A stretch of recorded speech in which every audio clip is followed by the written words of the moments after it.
We're doing this properly. Watch this.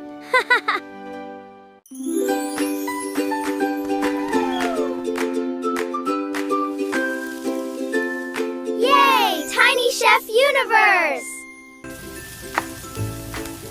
We start with fresh garlic paste. Now 1½ teaspoons of salt and ½ tablespoon of meat tenderizer. Mix well and marinate.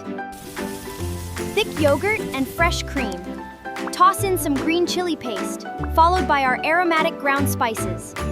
Mix everything well.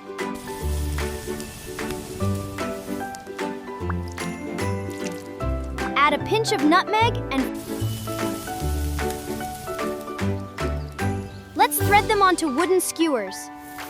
Ask a grown-up helper to help you with the grill.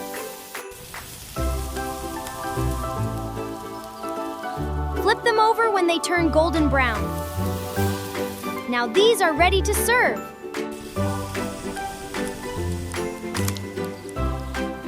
Now we prepare the yogurt sauce. Mix everything well. And it is ready!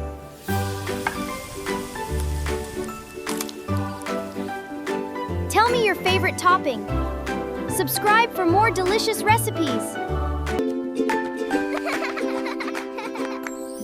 Bye-bye!